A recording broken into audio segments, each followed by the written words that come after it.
Hello everyone, this is Dr. Kala, cosmetic dentist at Manohar Dental Care, Visakhapatnam. So, ఈరోజు topic వచ్చేసి why do root canal fail?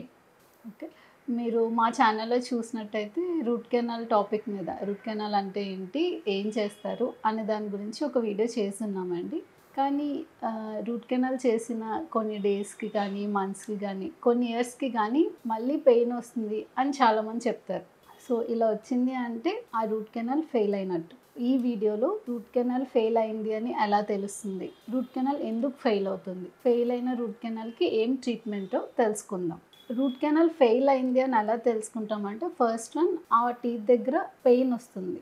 అందరికీ pain వస్తుంది అని కాదు, కొన్నిసార్లు పెయిన్ చెప్తారు. అండ్ నెక్స్ట్ పస్ అంటే ఆ టూత్ దగ్గర చీమ్ పట్టడం లేదా స్వెల్లింగ్, చిన్నగా వాపు రావడం లాంటిది నోటీస్ చేస్తారు.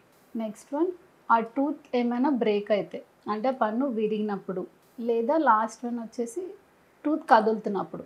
ఈ 4 ప్రాబ్లమ్స్లో ఏమైనా మీరు నోటీస్ చేస్తే ఆల్రెడీ రూట్ కెనాల్ చేసిన టూత్కి సో అది రూట్ కెనాల్ ఫెయిల్ అయినట్టు అర్థం అనమాట. రూట్ కెనాల్ ఎందుకు ఫెయిల్ అవుతుంది అంటే first one incomplete cleaning and shaping of the canals. ఇప్పుడు ఇది చూసారా, నార్మల్గా ఇది పాడైపోయిన టూత్, వీటిని కెనాల్స్ అంటారు. ఈ రూట్ కెనాల్ చేసినప్పుడు ఇన్ఫెక్షన్ అంతా కంప్లీట్గా క్లియర్ చేయకపోతే మనకి ఆ ఇన్ఫెక్షన్ అనేది ఇంకా యాక్టివ్గా ఉంటుంది. సో అప్పుడు మళ్ళీ మనకి పెయిన్ వస్తుంది. Next one missed canals. మనకి ఇలా కనిపిస్తున్నాయి, వీటిని కెనాల్స్ అంటారండి. ఒక్కొక్క టూత్లో 1 ఉంటుంది, 2 ఉంటాయి, అలా 3-4 కెనాల్స్ కూడా ఉంటాయి. రూట్ కెనాల్ చేస్తున్నప్పుడు ఏదైనా ఒక కెనాల్ని మిస్ చేసి, అంటే చేసినప్పుడు అది కనబడకుండా దాన్ని క్లీన్ చేయకుండా వదిలేస్తే దాన్ని మిస్డ్ కెనాల్ అంటారండి. అప్పుడు కూడా మనకి ఇన్ఫెక్షన్ ఉంటుంది. సో దీనివల్ల కూడా మనకి పెయిన్ వస్తుంది. థర్డ్ వన్ వచ్చేసి over filling of the cement.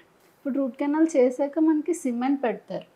ఈ సిమెంట్ మనకు పెట్టాల్సిన దానికన్నా ఎక్కువగా పెట్టేసిన ఆర్ అండర్ ఫీలింగ్, పెట్టాల్సిన దానికన్నా తక్కువ పెట్టినా సరే మనకి ఆ ప్రాబ్లం వస్తుంది. Next one file separation. ఈ రూట్ కెనాల్ చేయడానికి మనం కొన్ని ఇన్స్ట్రుమెంట్స్ యూజ్ చేస్తాం, ఫైల్స్ అంటారు వాటిని. ఇది చేసేటప్పుడు ఇన్స్ట్రుమెంట్స్ అన్నవి చిగురు అంటే వేరు ఉంటుంది కదా టూత్ లోపల, అది కనపడదు, మనకి ఎక్స్రేలోనే కనిపిస్తుంది. దీనికి మించి ఆ ఇన్స్ట్రుమెంట్ ఏమైనా విరిగిపోయి అక్కడ ఉండిపోతే అప్పుడు కూడా మనకి ఇన్ఫెక్షన్ వస్తుంది, మళ్ళీ అప్పుడు కూడా పెయిన్ వస్తుంది. So file separation. Next one root canal చేసిన తర్వాత లాస్ట్లో క్యాప్ పెట్టించుకుంటాం. క్యాప్ దగ్గర ఎక్కడైనా ఫుడ్ ఇరుక్కుపోతుంది, క్యాప్ సరిగా లేదు అన్నప్పుడు కూడా మనకి రూట్ కెనాల్ ఫెయిల్ అయిపోతుంది. అంటే అక్కడ మళ్ళీ ఇన్ఫెక్షన్ స్టార్ట్ అవుతుంది ఆ క్యాప్ దగ్గర ఫుడ్ ఇరుక్కుపోవడం వల్ల. అండ్ చాలామంది రూట్ కెనాల్ చేసి పెయిన్ తగ్గిపోయింది కదా అని క్రౌన్ పెట్టించుకోరు. క్రౌన్ అంటే క్యాప్ పెట్టించుకోరు. సో క్యాప్ పెట్టించుకోకపోయినా ప్రాబ్లం అండి, క్యాప్ పెట్టించుకోవాలి. సో ఈ రీజన్స్ వల్ల మనకి చేసిన రూట్ కెనాల్ అనేది ఫెయిల్ అయ్యే ఛాన్సెస్ ఉన్నాయి. సో దీనికి ట్రీట్మెంట్ వచ్చేసి ఫస్ట్ వన్ రూట్ కెనాల్ అంటే రీట్రీట్మెంట్. మళ్ళీ పెట్టిన సిమెంట్ అంతా తీసేసి ఆ ఇన్ఫెక్షన్ అంతా క్లియర్ చేసి, ఏమైనా కెనాల్స్ మనం మిస్ చేస్తే దాన్ని మళ్ళీ ఫిల్ చేయాలి. దీన్ని రూట్ కెనాల్ అంటారు.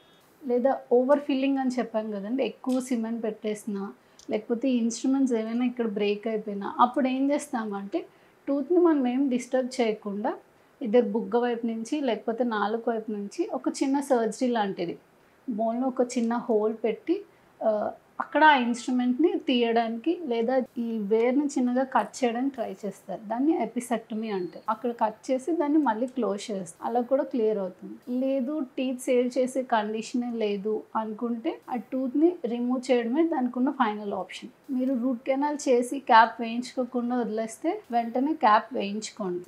దాని ద్వారా కూడా మనం ఆ టూత్ని సేవ్ చేయొచ్చు. అంటే మీరు పెట్టించుకున్న క్యాప్ వల్ల మీకు ప్రాబ్లం వస్తుంది అంటే ఆ క్యాప్ని తీసేసి మళ్ళీ వేరే క్యాప్ ఏమైనా వేయించుకోండి. సో ఇవి రూట్ కెనాల్ ఫెయిల్ అవ్వడానికి గల కాజెస్ అండ్ మీరు చేయించుకోవాల్సిన ట్రీట్మెంట్స్. ఆల్రెడీ ట్రీట్ చేయించుకున్నవి ఉండి ఇలా ఏమైనా ప్రాబ్లమ్స్ ఫేస్ చేస్తే మీ డెంటిస్ట్ని ఒకసారి కన్సల్ట్ అవ్వండి.